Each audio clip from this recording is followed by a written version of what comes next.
여러분, 우리가 영적 침체를 정말로 극복하기 위해서 우리가 해야 될 일이 있습니다. 첫째는 죄 때문이라면은 우리가 하나님 앞에 먼저 회개해야 한다는 사실, 이건 뭐 방법이 없습니다. 주의 종도 마찬가지고 평신도도 마찬가지고 죄 때문이라면 일단 회개해야 돼요. 그런가 하면은 너무 피곤해서 온 것이라면 휴식을 해야 되고 충분히 영양 섭취도 해야지요. 나도 여러분 너무 탈진이 오면 링거를 맞아요. 어쩔 수 없어 육신은요. 세 번째로 말씀 묵상과 기도를 꾸준히 해야 한다고 했습니다. 그런가 하면 하나님께 솔직한 나의 감정을 고백할 수 있어야 된다. 지난 시간에 말씀드렸죠. 자, 그러기 위해서 우리가 뭐 해야 된다고 그랬어요? 하나님의 은혜의 보좌 앞에 나가야 한다고 했습니다. 언제나 은혜의 보좌 앞에 나가서 하나님의 긍휼하심, 최일하심의 은혜를 우리가 입어야 한다고 했습니다. 오늘 이 밤에도 주님이 우리를 불쌍히 여겨주시기를 바랍니다. 하나님이 우리를 불쌍히 여기지 않으면 우리 세덴교회와 우리 한국교회를 긍휼히 여기지 않는다면 방법이 없어요. 어려운 시대입니다. 서로가 서로를 공격하며 아군을 막 그냥 총질하며 참 힘든 시대입니다. 그러나 하나님이 우리를 불쌍히 여겨주시면 우리는 승리할 수 있습니다. 만세반석 열리니 내가 들어갑니다. 만세반석 열리니 내가 들어갑니다. 장애 어리상하여 물과 피를 흘린다. 내게 효용되어서 정결하게 하소서. 이제 오늘 말씀드릴 주제입니다. 우리의 모든 생각을 사로잡아서 그리스도께 복종시켜야 돼요. 이놈의 잘못된 생각 때문에 우리가 영적 침체를 당하거든요. 우리가 아무리 예수를 믿어도요, 좋은 생각하지 않고 날마다 나쁜 생각하면요 마귀의 종으로 살아가요. 좋은 생각은 좋은 운명을 열어가지만 나쁜 생각은 나쁜 운명을 만들 수밖에 없어요. 그런 의미에서 긍정적인 생각, 믿음의 생각이 우리의 삶을 바꾸어 놓습니다. 아니, 긍정적인 생각, 믿음의 생각, 영의 생각이 우리를 영적인 침체에서 벗어나게 만드는 거예요. 날마다 우울한 생각하고 날마다 슬픈 생각하고 날마다 우리가 부정적인 생각을 하면 우리 스스로 영적인 연못, 늪에 빠져버리게 되는 거예요. 그래서 오늘 본문도 뭐라고 말합니까? 하나님 아는 것을 대적하여 높아진 것을 무너뜨리고 모든 생각을 사로잡아 그리스도에게 복종케 하라는 것입니다. 자, 고린도 후서 10장 5절입니다. 시작. 하나님 아는 것을 대적하여 높아진 것을 다 무너뜨리고 모든 생각을 사로잡아 그리스도에게 복종하게 하니. 무슨 말입니까 여러분요? 하나님을 대적하거나 하나님께 반하는 생각들이 나오거든요. 우리 세계 아이고 막 죄짓고자 하고 말이야, 그냥 뭐 자꾸 세상의 시류에 따라가고 싶고 세상 유행을 따라가고 싶은 마음이 있을 수가 있어요. 이 생각을 전부 다 뭐예요? 그냥 전부 다 예수 그리스도 앞에 복종을 시켜야 된다는 겁니다. 그래서 사도 바울은 빌립보서에서 이렇게 권면을 하고 있습니다. 빌립보서 4장 8절 같이 봅니다. 시작. 끝으로 형제들아, 무엇에든지 참되며 무엇에든지 경건하며 무엇에든지 옳으며 무엇에든지 정결하며 무엇에든지 사랑받을 만하며 무엇에든지 칭찬받을 만하며 무슨 덕이 있든지 무슨 기림이 있든지 이것들을 생각하라. 자, 바울은 뭐라고 그랬어요? 항상 무엇이든지 참되고 경건하며 무엇이든지 옳고 또 정결하며 사랑할 만하고 칭찬할 만한 이런 생각을 하라는 것입니다. 어떤 일에 기림이 되고 덕이 되고 이런 것들을 생각해라 이 말이요. 아, 내가 이런 말을 했다가는 교회에 덕이 안 되지. 아, 내가 이런 나쁜 생각을 해서는 안 되지. 전부 다 그리스도 중심으로 모든 나쁜 생각들을 그리스도 앞에 복종을 시키라는 것입니다. 여러분, 그러므로 생각을 잘 나셔야 됩니다. 여러분요, 생각 관리, 마음 관리가 얼마나 중요한지 몰라요. 언제나 여러분들은요 주님 생각을 하시기를 바랍니다. 언제나 주님 중심의 생각을 하시기를 바랍니다. 주님이 기뻐하시는 생각을 하시기를 바랍니다. 주님 만나는 생각을 하시기를 바랍니다. 구주를 생각하며 생각만 해도 내 맘이 좋거든. 주 얼굴 배울 때 얼마나 다시 한번 구주를 생각만 해도 구주를 생각만 해도 이렇게 좋거든.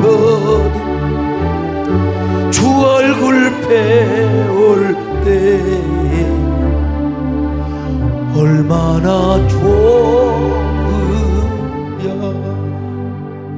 여러분, 우리가 살다 보면 얼마나 잡동사니 생각들이 많이 들어와요. 이걸 물리쳐야 되는데 이걸 잘 물리치려면 일단 우리의 눈 관리를 잘해야 돼요. 눈 관리. 눈이 무엇을 보느냐에 따라서 그 보았던 것이 우리에게 잔상으로 남아 있어요. 그 잔상은 자꾸 우리에게 나쁜 생각들을 하게 만들어요. 그런 의미에서 우리 예수님 뭐라고 그랬어요? 눈이 건강하면 온몸이 성할 것이요, 눈이 병들면 온몸이 병들 것이라. 자, 마태복음 6장 22절 23절 같이 봅니다. 시작. 눈은 몸의 등불이니 그러므로 내 눈이 성하면 온몸이 밝을 것이요 눈이 나쁘면 온몸이 어두울 것이다. 그러니까 일단 우리 눈이 신령해야 돼요. 눈 관리를 잘해야 됩니다. 여러분, 보지 말아야 할 것은 안 보는 것이 좋아요. 듣지 말아야 할 것도 안 듣는 것이 좋아요. 괜히 신앙생활하면서 안 들어야 할 것을 들어가지고 괜히 시험 드는 경우가 있어요. 차라리 하면 아버지 수치를 안 보는 게 좋아서 뭐하게 봐가지고 시험 드냔 말이요. 에? 참, 눈으로 잘못 보면 우리 속에 불필요한 잔상이 남게 되고, 듣지 말아야 할 것을 들으면 그게 잔청이 남아요. 그거 자꾸 들은 얘기가 자꾸 머릿속에 있어서 그걸 생각하게 한다 이 말이죠. 에? 이 잔상과 잔청이 심한 경우는 생각과 사상 속에서 빠져나오기를 못해요. 그래서 우리가 눈 관리 잘하고, 그래서 우리가 생각 관리를 잘해야 된다 이 말이요. 안 들어야 할 것은 차라리 듣지 말는 게 좋아요. 그게 복이야, 복. 여러분은 12정탐꾼의 이야기를 잘 아시잖아요. 가데스 바네아에서 모세가 가나안 땅, 왜 가데스 바네아는 이제 가나안 땅과 제일 가까운 곳이란 말이요. 그래서 12정탐꾼을 뽑아서 그들이 정탐을 하도록 40일 동안 시간을 줬습니다. 그 땅에 거민이 약한지 강한지, 또 많은지 적은지, 또한 그들이 사는 땅이 좋은지 나쁜지, 성읍의 진영이 산성인지 혹은 비옥한지 메마른지, 나무가 있는지 없는지, 이 모든 것들을 다 정탐하고 실과까지 따오라는 것입니다. 모세가 이걸 왜 그랬을까? 전략상. 그리고 그들이 긍정적인 보고를 하면서 아마 가나안 땅을 향하고 있는 이스라엘 백성들의 가슴을 설레이도록 하기 위해서였을 거예요. 하나님은 약속의 하나님이요, 우리가 이제 곧 가나안 땅을 정복하게 될 것이다. 가슴 설레이도록 만드는 거야. 민수기 13장 17절로 20절 같이 봅니다. 시작. 모세가 가나안 땅을 정탐하러 그들을 보내며 이르되 너희는 네겝길로 행하여 산지로 올라가서 그 땅이 어떠한지 정탐하라. 곧 그 땅 거민이 강한지 약한지 많은지 적은지와 그들이 사는 땅이 좋은지 나쁜지와 사는 성읍이 진영인지 산성인지와 토지가 비옥한지 메마른지 나무가 있는지 없는지를 탐지하라. 담대하라. 또 그 땅의 실과를 가져오라니 그때는 포도가 처음 익을 즈음이었다. 가서 담대하게 정탐을 놓으라고 그랬잖아요. 신광야에서부터 하마더기까지 르까지 정탐을 했습니다. 이스라엘 맨 남쪽 아래 끝에서부터 북쪽까지 저 헐몬산까지 전부 다 정탐을 하였습니다. 40일 동안. 사실은 40일 동안 안 해도 되는데 충분히 가서 정탐을 해오도록 말이요. 40일을. 자, 민수기 13장 21절을 같이 봅니다. 시작. 이에 그들이 올라가서 땅을 정탐하되 신광야에서부터 하마더기 르옵에 이르렀고. 자, 근데 네겝으로 올라가서 어떤 그 지파의 대표들은 말이죠, 헤브론을 정탐했습니다. 헤브론은 가서 보니까 깜짝 놀라요. 막 최홍만보다도, 야, 나 제가요, 우리 저 김미애 결혼식을 갔는데 거기 1m 98짜리가 왔어요. 체격도 좋고요. 걔네가 따라가가지고 툭 치면서 킵이 시원해 물어봤다고. 근데 1m 98이래. 손을 한번 잡았어요. 나 그 자리에서 한번 팔씨름을 딱 하고 싶은데 우리 유장로님이 아이 목사님 하지 말라고. 내 뭐라고 한 줄 아세요? 유장로님 이렇게 키 크고 등치 좋은 사람도 엎어치기 할 수 있어요? 내가 물어봤다. 이 1m 98짜리가 내 앞에서 키가 딱 쩔어가지고 끽소리를 못하는 거야. 장로님 유도 8단인데 엎을 수 있어요? 내가 사실은 신뢰가 됐지요. 그런데 줄이 얼어오는 사람이 줄이나 잘하면 될 일이지, 내가 너무 멋있더라고. 키가 확 커가지고 나는 1m 90이냐고 그랬더니 98이라고 하더라고. 난 이런 분을 만나면 손을 한번 잡고 꺾기를 한번 하고 싶은 마음이 들어요. 사람이 그래야지. 그러면 내가 그랬어요. 야, 1m 98도 이렇게 큰데 최영만 씨 같은 사람은 이건 뭐 도저히 안 되겠네. 뭐 그럴 거 아니야. 내가 동실하고 그런데 2m 17이 아니라 보통 뭐 2m 90, 3m 30 요런 거인들이 사는 안악자손들을 봤으니 겁이 나불지 인간적으로. 그때 내가 청탐꾼으로 갔어야 되는데, 서른 그 안악자손들을 바라보면서 겁이 팍 나버렸어요. 그리고 그 성을 바라보니까 도저히 우리는 이 땅을 차지할 수 없어. 가서 보니까 헤브론 땅에 포도송이 무화과 대단하기는 합니다. 그것을 얼마나 무거운지 뭐 좀 과정법인지 모르지만 어떤간에 그냥 작대기에다가 포도송이를 미고 왔다고 말씀하고 있습니다. 자, 한번 그런데 거기에는 뭐가 있느냐? 안악자손이 살고 있다는 거요. 민수기 13장 20절로 24절 같이 봅니다. 시작. 토지가 비옥한지 메마른지 나무가 있는지 없는지를 담대하라. 또 그 땅에 실과를 가져오라 하니 그때는 포도가 처음 익을 즈음이었더라. 이에 그들이 올라가서 땅을 정탐하되 신광야에서부터 하마독이 르홉에 이르렀고 또 네겝으로 올라가서 헤브론에 이르렀으니 헤브론은 애굽 소안보다 7년 전에 세운 곳이라. 그곳에 안악자손 아히만과 세세와 달메가 있었더라. 또 에스골 골짜기에 이르러 거기서 포도송이가 달린 가지를 베어 둘이 막대기에 꿰어매고 또 석류와 무화과를 따니라. 이스라엘 자손이 거기서 포도를 베었으므로 그것을 에스골 골짜기라 불렀더라. 자, 여러분, 이렇게 해가지고 이 열매를 보면은 이스라엘 백성들이 야, 대단하다. 애굽에서 보지 못했던 이 포도송이 얼마나 가슴이 설레었겠습니까?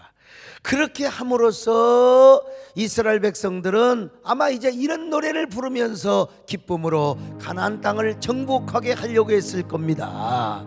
이게 뭐예요? 모세의 내심의 어떤 그 전략이고 작전이었단 말입니다. 그러면 여러분, 그들이 긍정적인 보고를 해야 될 거 아니에요. 그 긍정적인 보고를 할 때 바로 그 이스라엘 백성들은 막 가슴이 설레가지고 이 노래를 부르며 이제 가나안 땅을 들어갈 것 아니겠습니까? 나 가나안 복지 귀한 성에 들어가려고 중한 짐을 벗어버렸네. 최종에 다시 방황할 일 전혀 없으니 저 생명 시냇가에 살겠네. 길에 살겠네. 나 길이 살겠네. 저 생명 시냇가에 살겠네. 길에 나 길이 살겠네. 저 생명 시냇가에 살게. 그런데 이 사람들이 뭐라고 보고를 했습니까? 이 헤브론 땅이요, 가나안 땅이 분명히 약속의 땅이요, 분명히 성지 임금 분명한데 우리 힘으로는 도저히 정복할 수 없다는 거요. 나쁜 생각을 한 거요. 나쁜 생각을 한 거요. 부정적인 생각을 한 거요. 자, 민수기 13장 27절로 28절 같이 봅니다. 시작. 모세에게 말하 이르되 당신이 우리를 보낸 땅에 간즉 과연 그 땅에 적과 꿀이 흐르는데 이것은 그 땅의 과일입니다. 그러나 그 땅 고저미는 강하고 성읍은 견고하고 시임이 클 뿐 아니라 거기서 안악자손을 보았으며. 자, 요 말 한마디에 이스라엘 백성들은 얼마나 불평을 하고 거부 반응을 일으키는지 몰라요. 세상에. 아니, 헤브론 땅은 어떤 땅입니까? 아브람과 이삭과 야곱이 묻혀있는 이스라엘의 선산이란 말이죠. 분명히 분명히 선산이고 젖과 꿀이 흐르는 가나안 땅인데 우리들의 힘으로는 도저히 정복할 수가 없다는 것입니다. 그래서 이런 부정적인 보고를 하니까 이스라엘 백성들이 막 악평을 하고 불평을 하고 우리가 이 땅에 들어갈 수가 없다는 겁니다. 한마디로 그 땅은 그림의 떡이라는 거예요. 마치 이솝 우화에 나오는 여우와 신포도 이야기처럼 맛있는 포도가 높은 데 달려 있어서 못 먹을 것 같으니까 여우가 뭐라고 그래? 저거는 신포도야. 신포도. 참, 민수기 13장 31절로 33절입니다. 시작. 그와 함께 올라갔던 사람들은 이르되 우리는 능히 올라가서 그 백성을 치지 못하리라. 그들은 우리보다 강하니라 하고 이스라엘 자손 앞에서 그 정탐한 땅을 악평하여 이르되 우리가 두루다니며 정탐한 땅은 그 거주민을 삼키는 땅이요 거기서 본 모든 백성은 신장이 장대한 자들이며 거기서 네피림 후손인 아낙 자손의 거인들을 보았나니 우리는 스스로 보기에도 메뚜기 같으니 그들이 보기에도 그와 같았을 것이니라. 여러분, 이 땅은 분명히 하나님이 젖과 꿀이 흐르는 땅이라고 말씀하신 것처럼 좋은 땅인 건 분명한데 아낙 자손이 살고 있어요. 그놈들은 장대예요, 기골이요, 네피림의 후손이란 말이요. 이놈들을 우리가 절대로 이길 수가 없단 말입니다. 그러자 부정적인 보고를 들은 이스라엘 백성들은 온갖 불평과 탄성을 쏟아냅니다. 차라리 우리가 애굽 땅에 있을 걸. 우리가 한 장관을 세워서 애굽 땅으로 돌아갑시다. 왜 당신들은 모세여 아론이여 왜 우리를 이곳으로 보내가지고 이 애굽에 차라리 편안히 살다가 죽었을 것인데 왜 광야에 무덤을 만들려고 한단 말이요? 왜 광야에서 우리 처자들이 죽게 다 만든단 말입니까? 차라리 지금이라도 애굽으로 돌아갑시다. 미련한 사람들입니다. 민수기 14장 1절로 4절 시작. 온 회중이 소리를 높여 부르짖으며 백성이 밤새도록 통곡하였더라. 이스라엘 자손이 다 모세와 아론을 원망하며 온 회중이 그들에게 이르되 우리가 애굽 땅에서 죽었거나 이 광야에서 죽었으면 좋았을 것을 어찌하여 여호와가 우리를 그 땅으로 인도하여 칼에 쓰러지게 하려 하는가? 우리 처자가 사로잡히리니 애굽으로 돌아가는 것이 낫지 아니하랴. 이에 서로 말하되 우리가 한 지휘관을 세우고 애굽으로 돌아가자 하매 백성들이 완전히 획 돌아버렸어요. 여호수아와 갈렙이 와서 아닙니다. 그 땅은 좋은 땅입니다. 하나님이 약속하셨습니다. 우리가 믿음으로 나가면 그 땅을 차지할 수 있습니다. 아무리 얘기해도 긍정적인 보고를 해도 다수의 결과를 받게 돼요. 2명의 말보다 10명의 말을 듣게 된다 이 말이요. 보고 듣는 것이 이렇게 중요해요. 그래서 한 장관을 세워서 우리가 차라리 애굽으로 돌아가자고 반란을 일으키고 있는 것 아니겠습니까 여러분요? 자, 잘못된 생각이 잘못된 결과를 일으켜서 그래서 결국 그들은 어떻게 합니까? 하나님께서 에라 이놈들아 너희들은 가나안 땅에 들어갈 자격이 없어. 그래서 40일을 40년으로 환산해서 광야에서 40년 동안 배회하도록 하나님이 그들에게 유기하심에 이 버리심, 소위 말하면 그들에게 징계를 허락해 주신 것입니다. 근데 여러분요, 이런 잘못된 생각을 하는 사람들이 끝까지 동요를 일으켜요. 그 남은 자들이 동요를 일으키는 거예요. 그게 누구냐? 나중에 이런 그 동요, 잘못된 생각이 누구에게 이어받았느냐? 고라와 다단과 아비람과 온이 반역을 일으켰어요. 그들은 누구냐면 레위인이야. 다른 지파도 아니라 레위인이야. 레위인이면은 요즘 우리 교회로 말하면 중직자야. 중직자. 교회 안에 부교육자들이고 중직자들이고 뭐 장로라고 얘기해도 돼요. 그렇게 적용을 하면 돼요. 레위인들은 다 하나님의 것을 먹고 살고 정말 성막에서 봉사하는 사람들 아니에요? 그러니까 중직자들이요, 다 부교육자들이고 여러분 교회 스텝들이라 이 말이요. 그런데 그들이 뭐라고 반역을 합니까? 모세 아론이요, 당신들만 하나님의 종인 줄 아시오? 우리도 다 똑같은 하나님의 종인데. 요즘 또 끄떡하면 만인 제사장 이 이론을 많이 얘기합니다. 근데 왜 당신이 스스로 권위를 세우고 왜 당신만 높아지는 거요? 우리도 같이 높아집시다. 그러면서 모세에게 막 항의를 하는 거예요. 여러분, 모세가 뭐라고 말합니까? 그들에게 타이르지요. 근데 이 타림의 대상이 누구냐면요, 아이고, 일반 레위인이 아니라 족장급에 속한들, 이런 그 레위인들, 그러니까 이 족장급에 속한 사람들까지도 고라와 다단과 아비람과 온의 말을 듣고 자, 뭐 불평의 대열에 편성을 해버리고 맙니다. 자, 민수기 16장 1절로 3절입니다. 시작. 레위의 증손 고아스의 손자 이스라엘의 아들 고라와 르우벤 자손 엘리압의 아들 다단과 아비람과 벨레스의 아들 온이 당을 짓고 이스라엘 자손 총회에서 택함을 받은 자 곧 회중 가운데에서 이름 있는 지휘관 250명과 함께 일어나서 모세를 거스르니라.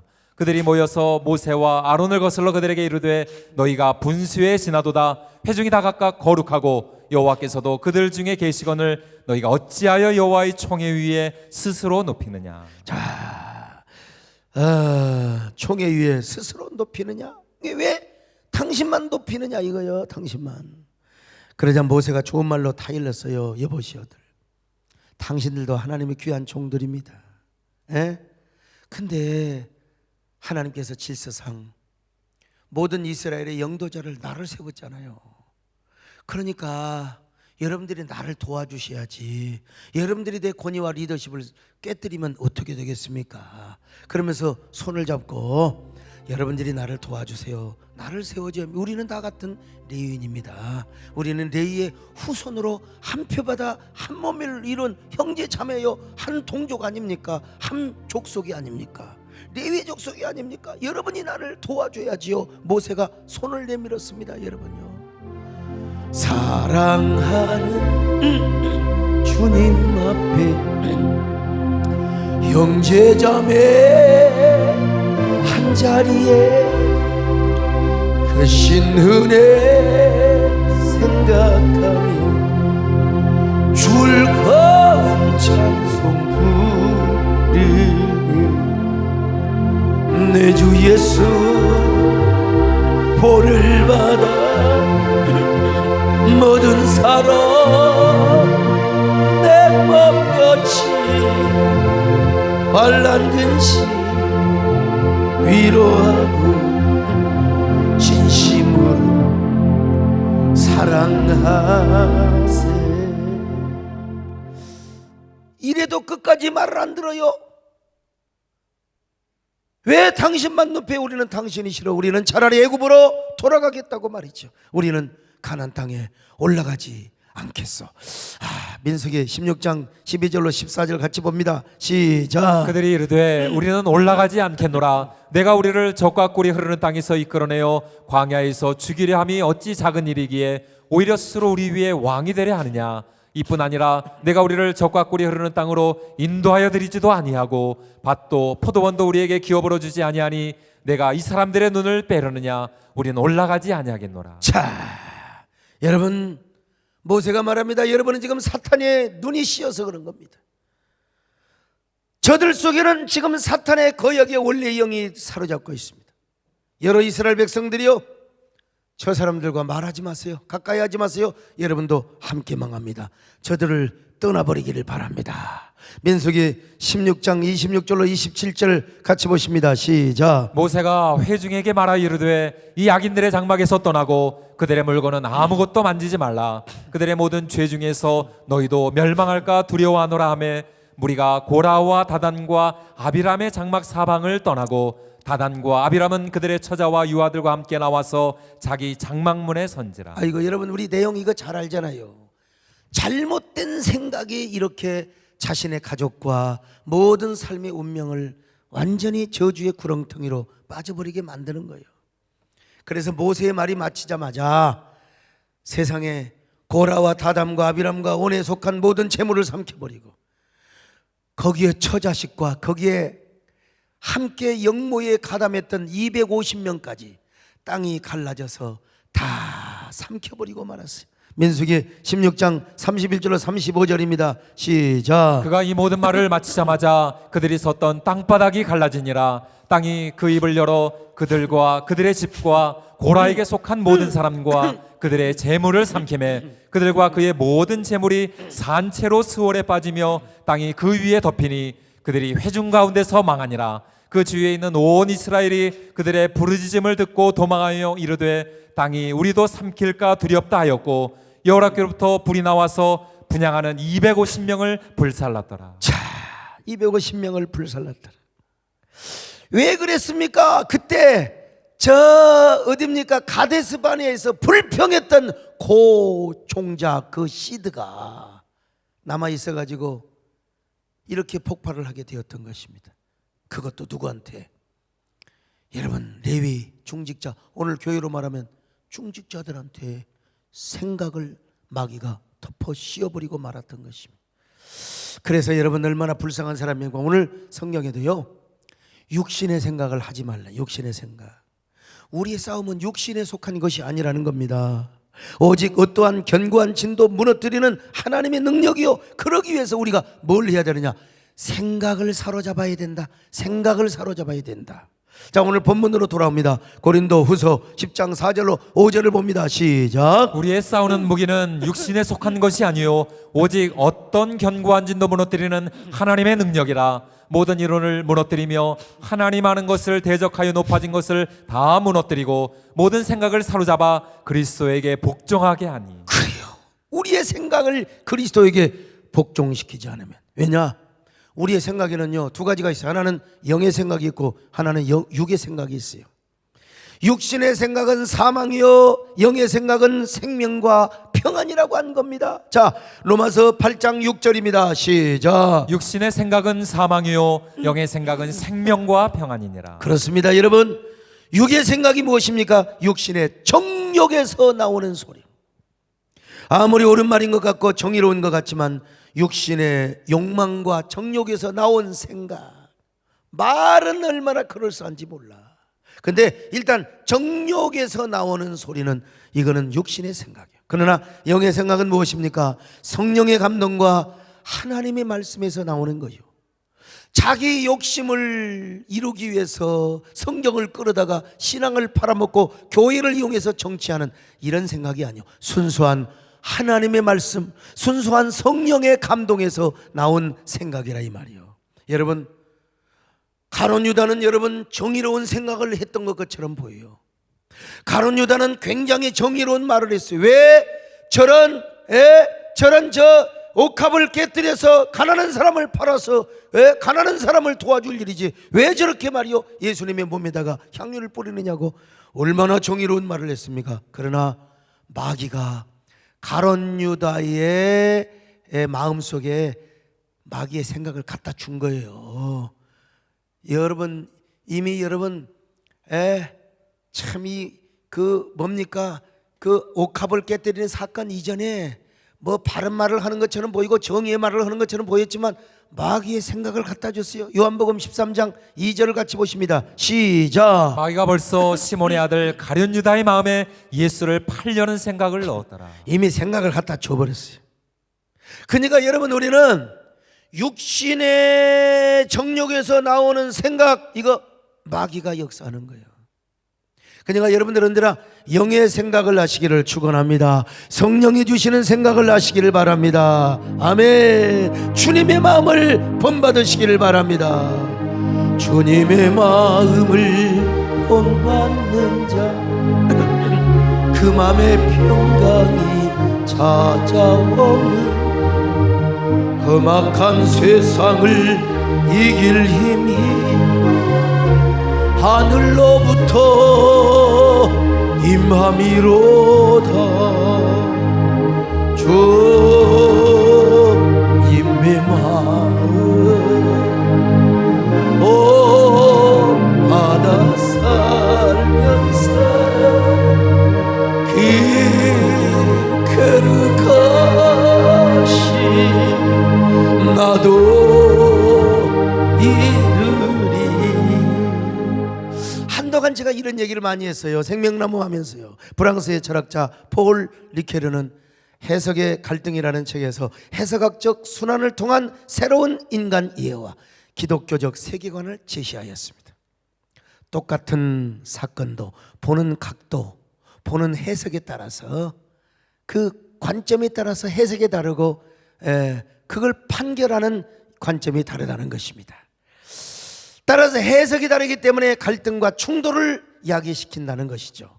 리케르에 의하면 모든 시대마다 해석을 하는 하나의 어떤 키가 있다는 겁니다.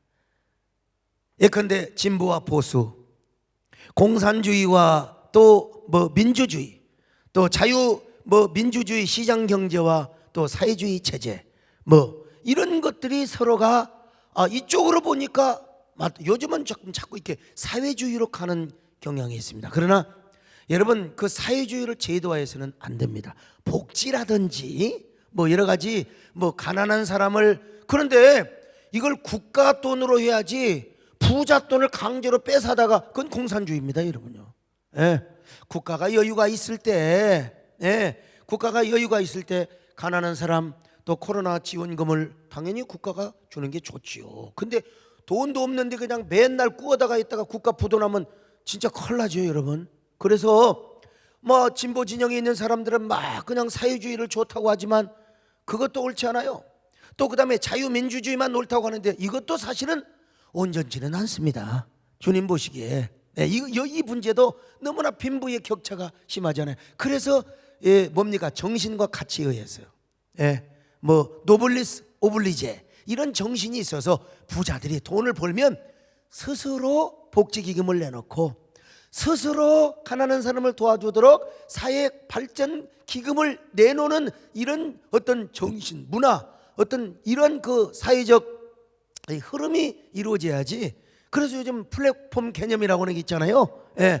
그래서 나는 지금 우리 교회 막 그냥 뭐 굉장히 막 그냥 어디 좋은 땅이 있다면 이거 팔아갖고 지금 이 개척교회를 사실 도와주고 싶은 마음도 있어요. 이건 자발적으로 하는 것이지, 막 공산주의자들은 부자들 전부 다 그냥 다 갖다가 그냥 땅 뺏어다가 그런 사회주의는 절대로 안 된다 이 말이에요. 그러면 어떻게 되겠어요? 그런데 그래서 이 폴 리케르는요, 뭡니까? 자유민주주의건 시장경제건 공산주의건 사회주의건 온전할 수는 없다는 겁니다. 온전할 수는 없어요. 오로지 이 세상을 제대로 해석하고 이 세상을 제대로 볼 수 있는 키가 딱 하나 있는데 그건 바로 뭐냐? 진리라는 거예요. 진리. 오직 예수라는 겁니다. 그러니까 우리는 예수의 관점에서 보고 성경 말씀으로 해석을 하고 성경적 관점으로 시대를 바라보고 해석을 해야지, 지나치게 예수 믿는 사람이 어느 한 정파에 그냥 빠져가지고 그냥 뭐 정치적으로 교회가 이렇게 가면은 절대로 안 된다는 겁니다. 자, 그런데 교회도요, 이상하게 성경을 자기 입장에서 보고 하나님을 자기 편으로 끌어들여 가지고 해석의 갈등을 하는 걸 봅니다. 교회 안에서 싸우잖아요. 그래서 하나님이 내 편이라는 거예요. 성경에 이러니까 이렇게 해야 된다는 거예요. 그러면서 서로가 성경을 이용해 갖고 싸우고 교회가 깨지는 걸 봅니다. 여러분, 어디 교회만 그럽니까?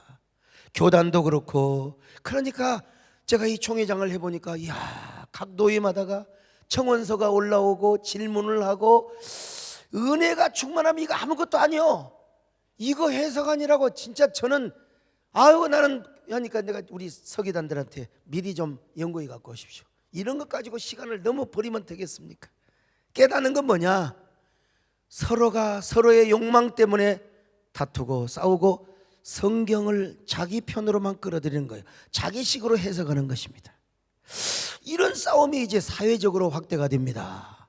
예전에는 한국교회가 내부적으로 싸우더니 요새는 교회가 세상으로 나가서 아예 대놓고 사상과 이념 싸움하는 것을 봅니다. 여러분, 그러나 리케르는 이 세상의 어떤 사상과 철학도 시대를 온전히 해석할 수 없다는 거예요. 무슨 주의, 이념, 사상, 이거는 온전할 수 없다는 거예요. 온전한 건 뭐냐? 오로지 하나님의 말씀이고 예수 그리스도의 진리라는 거예요.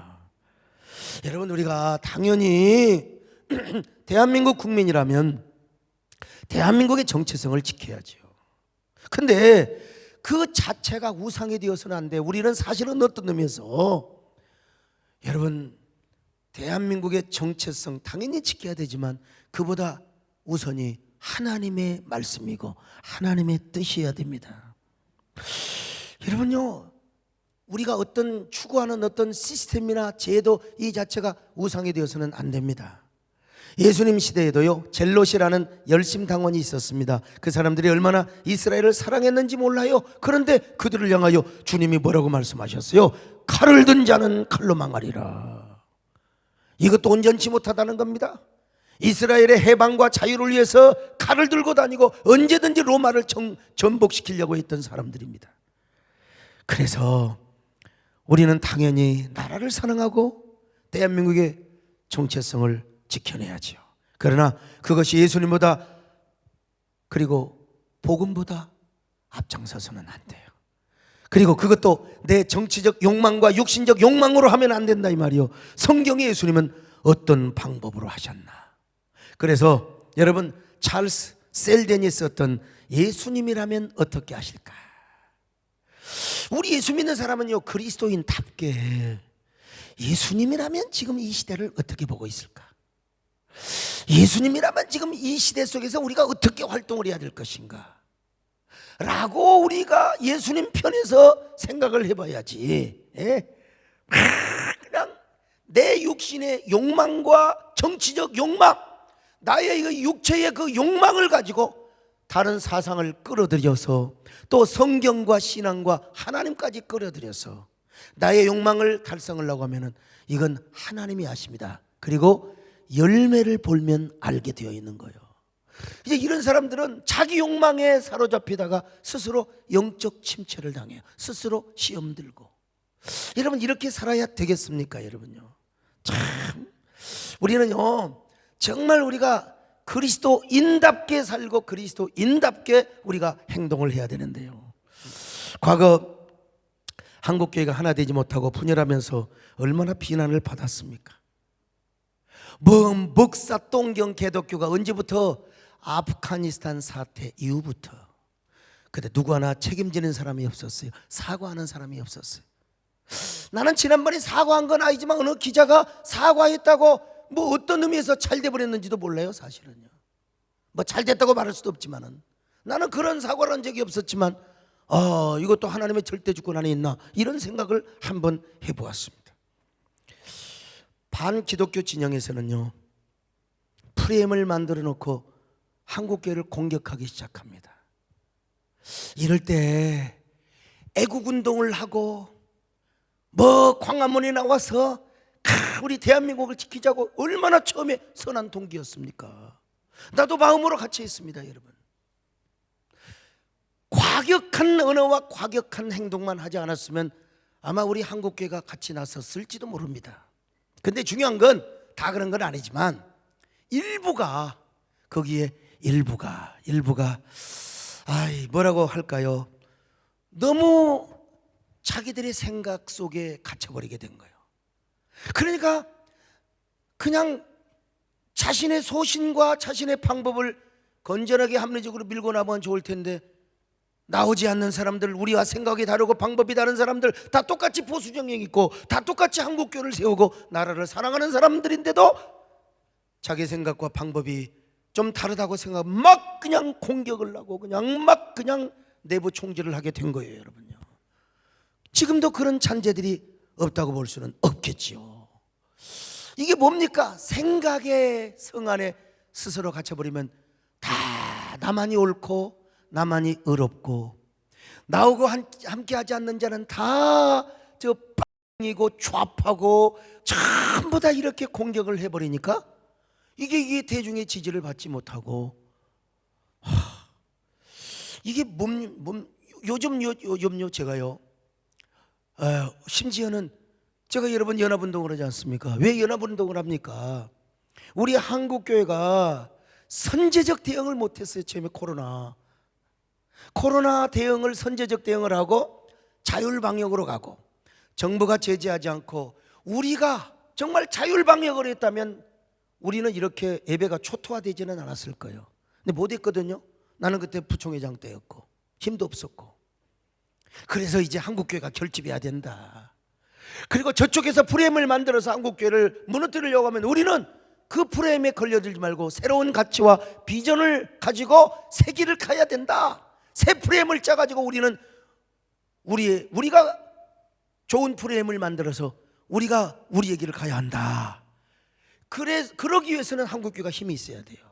연합을 해야 돼요. 연합기관이 하나 돼야 돼요. 원 리더십, 원 메시지를 만들어내야 되거든요. 아멘이죠?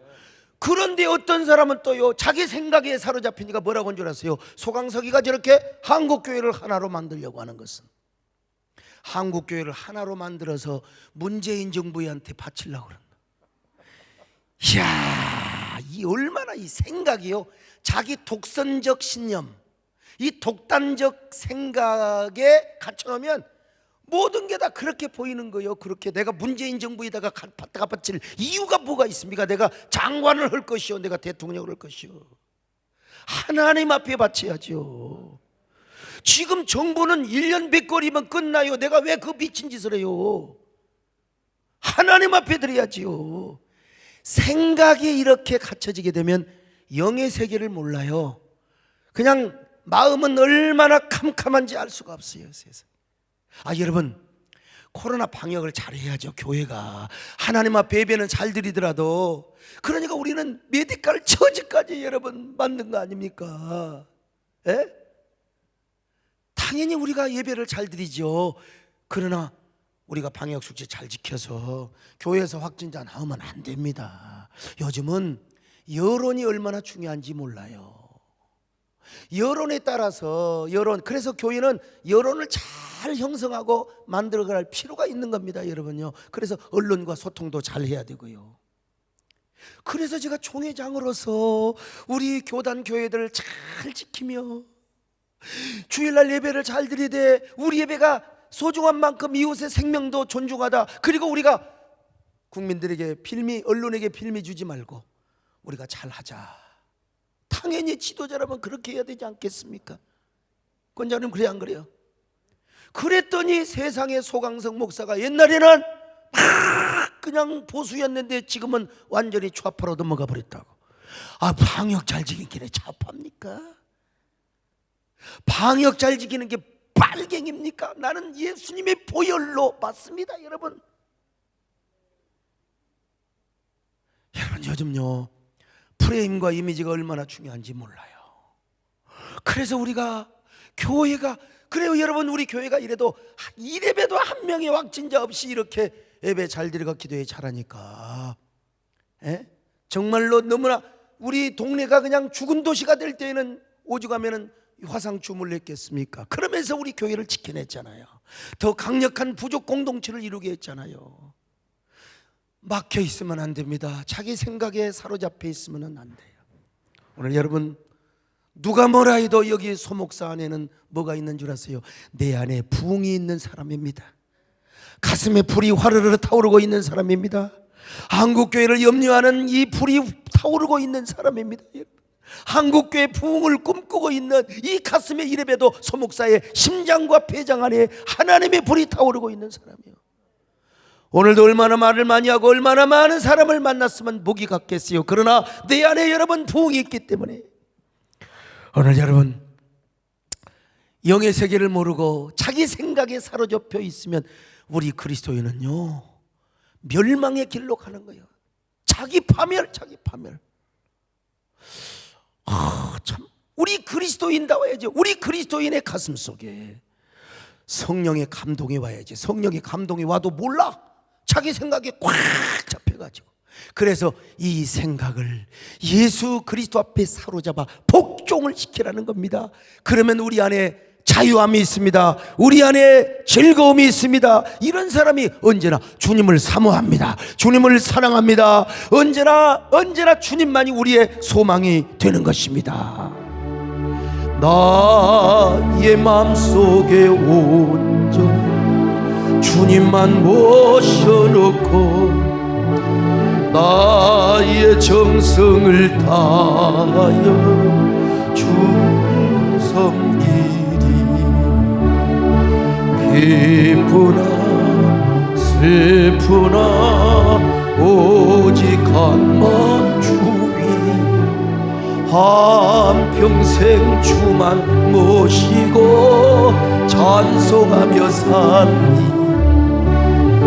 주는 너의 큰 능력, 주는 너의 큰 소망, 내가 항상 영원히 주님만을 섬.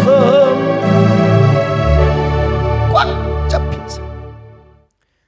스크류테이프의 마귀의 편지, 여러분 마귀의 편지를 받았는가? 오늘 이 마귀의 편지를 받으면 그 생각에 사로잡혀 언제나 여러분은 하나님의 편지를 받으시기를 바랍니다. 하나님의 레터, 러브레터를 받으세요. 하나님 중심의 생각. 이런 사람은 영적 침체가 어디가 있어요? 항상 거룩한 상상력, 좋은 생각, 영혼을 구원하고 교회를 세우며 나를 아무리 그 분파 행동을 하고 이런 사람까지도 품으면서 어떻게든지 한국교회를 세워야 돼. 한국교회가 세워져야 건강한 대한민국이 이루어지고 건강한 미래사회가 이루어질 것 아니겠습니까? 어떻게 하면 교회를 정화시키고 어떻게 하면 교회를 부흥시키고 어떻게 하면 교회를 세워갈 것인가? 언제나 우리 속에 있는 나쁜 생각이 오면 예수 그리스도 앞에 복종을 시켜버리기를 바랍니다. 이 더러운 음란한 생각, 더러운 모든 이 정욕의 생각은 물러가고 언제나 예수 그리스도 앞에 복종하게 하여 주옵소서. 예수님 중심의 생각을 나게 하여 주시옵소서. 이런 사람이 어떻게 영적인 침체가 있겠어요? 언제나 우리 안에 성령의 불이 활활 타오르게 되어 있습니다. 언제나 내 안에 부흥의 불이 활활 타오르게 되어 있어요. 여러분 모두 이런 성도들 되시기를 주님의 이름으로 축원합니다. 아멘. 예수님의 좋은